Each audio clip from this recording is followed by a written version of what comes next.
Hey guys, T2 out here. Welcome back to the Time Preparedness channel. In today's video, I want to talk about the possibility of a fuel shortage.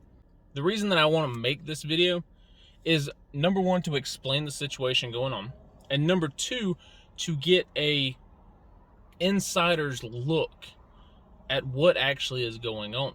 I also want to talk about another fuel shortage that not a lot of people see coming. Yes, this video is going to be talking about the Colonial pipeline that has been hacked, but also about a secondary fuel shortage that is coming soon, possibly this summer.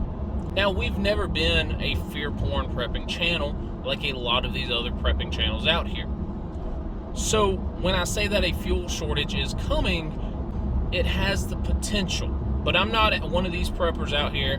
I'm not one of these channels out here that's ringing a bell going, the end is near, the end is near, when I really have no clue what I'm talking about, like most of them. So again, as always, take this with a grain of salt.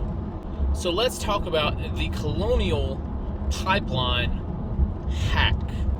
Recently, sometime late last week, early into this week, the Colonial pipeline that provides fuel to 50% of the South was hacked. Currently, this is Monday, they have shut down all operations. This pipeline provides fuel from Texas all the way up to Virginia, I believe. And so all of these southern states could possibly be affected. A lot of these prepping channels, though, are, oh, fuel shortages are coming, they're coming, and this is what we're going to get, and this is what we're seeing. But they don't live here. This is not their neck of the woods. This is not their home. So how do they know what's going on when they don't actually live here, when they can't give you a good visualization? So I live in a southern state. I live in South Carolina, which is affected by this pipeline. So what am I personally seeing?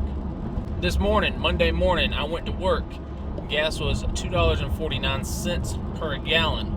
At some locations throughout the day, the price did rise to $2.69 across the board in this local town close to my work. So has gas gone up? Yes. Is there a shortage? I don't know. I'm not at the gas pumps yet, but here in about 5 minutes, I will be. So the way to find out, is there a gas shortage, is the gas lines wrapped around the block? Are they a mile long? Are people waiting in line to get fuel? If so, then yes, there's a shortage. If not, then there's not. There's a lot of people from California, from Washington, even guys from Canada are telling us what we need to see or what we are seeing. But yet we haven't seen it yet. This pipeline's been shut down for 4 or 5 days at this point, and we're just now seeing the increase in a price per gallon. Side note, that's one thing that's always gotten me into the prepping news media, if you will, is an event will occur and there's channels and there's people who are, oh, this is what you're seeing and this is the doom and the gloom and the devastation, and then you have people that actually live there. They're like, yeah, no, it's not that bad. I remember a couple of years ago, back in California, their power outage, Prepper Princess, I believe, posted up a video and was like, yeah, no, we're all hanging out downtown. Yeah, there's no power, but we're all, people have set up little solar systems to help recharge phones, and people are passing out water, and, people are helping out their neighbor. While a lot of the other larger channels were going, oh, it's a war zone down there, people are getting shot, people are getting killed, people are breaking in.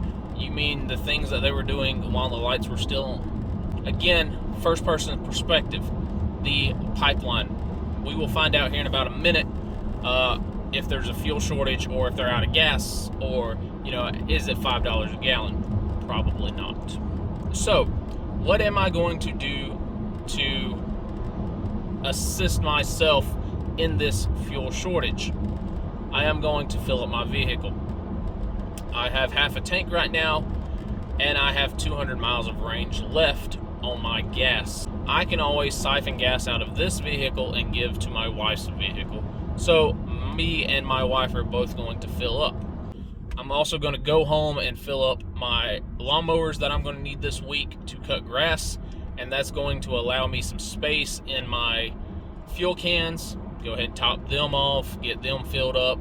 Again, just in case. Chances are this Colonial pipeline is only going to be shut down for a week, if maybe a little longer, maybe a 2 weeks at max. This is not the end of the world. If it is, they're going to change something to fix it. Now, this is not me relying on the government. This is me understanding the market. Supply and demand.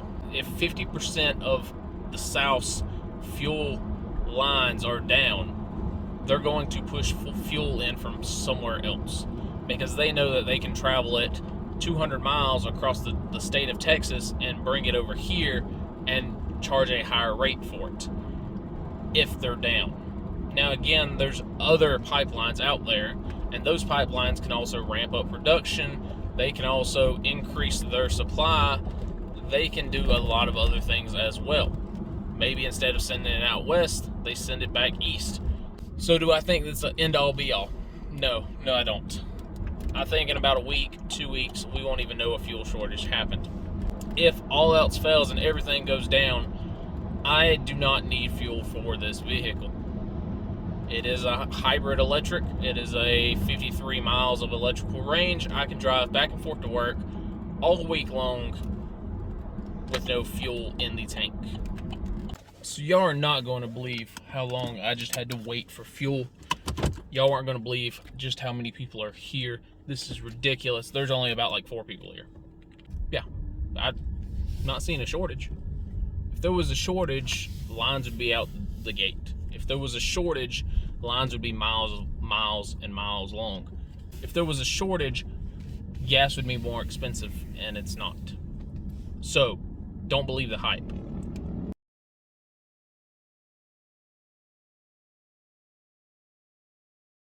Now that the first fuel crisis is explained and shown in person, let's talk about the true fuel crisis that could happen this summer.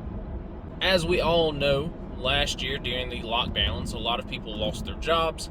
A lot of people had to stay home for multiple months at a time. That caused lower demand for gasoline, which then in turn caused more truck drivers to be on the road than were needed.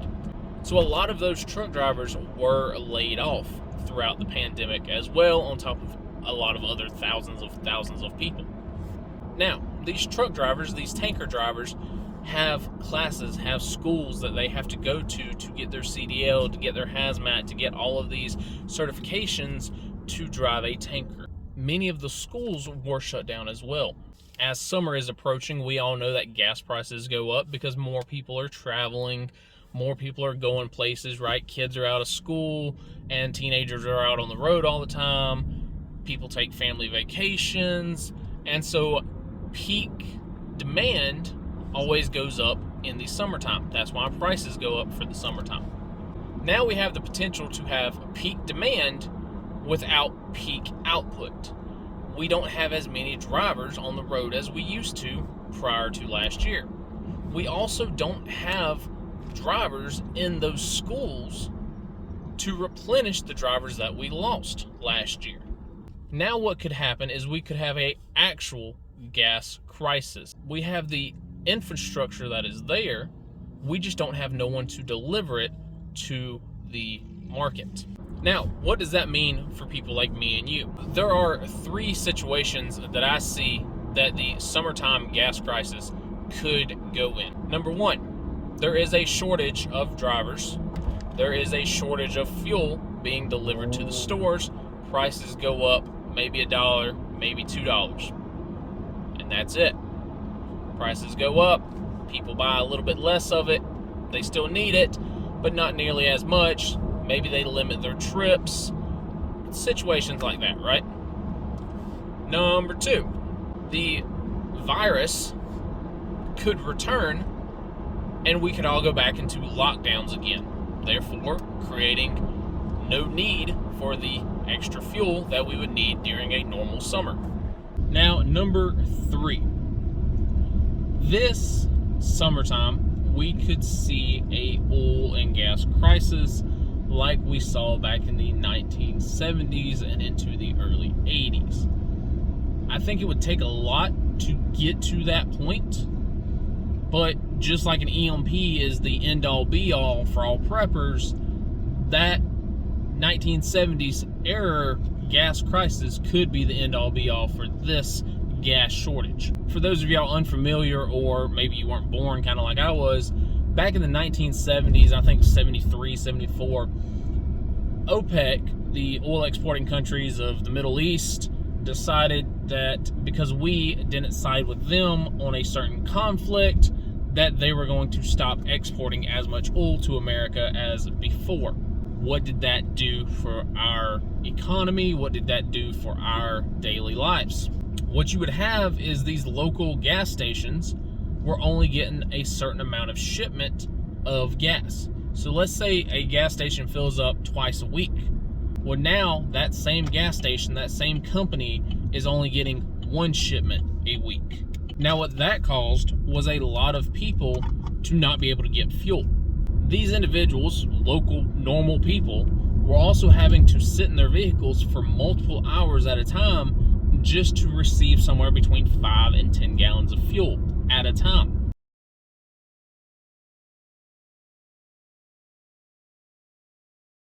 If you look at the history of cars, and especially sports cars, in the early 70s and up into the mid to late 70s, a lot of sports cars no longer offered the big motor, the big V8. Instead, you had Mustangs with 4-bangers in them. Top speed of 81 miles an hour. Top horsepower of 79. It was all about saving money. It was all about saving fuel, because car makers knew that if you could find fuel, it was going to be expensive. And if I was going to have a sports car like a Mustang, it better get some good gas mileage. The days of 8 to 10 miles to the gallon are long gone. 40 years later, here we are. We have the potential to have that again. So in the next video, we are going to be talking about 5 things that you can do right now to prevent major effects of another gas crisis if it does get that bad this summer. Again, I don't think it's going to get that bad, but you know, we might have an increase in price, which we're going to have anyway, and there might be some shortages. If there is, well, we need to be ready for them. So again, I don't think that this pipeline is a huge ordeal. I think in a week or 2 it's going to be fixed. Do go out, do stock up a little bit. Don't freaking panic buy and buy 200 gallons of fuel at a time.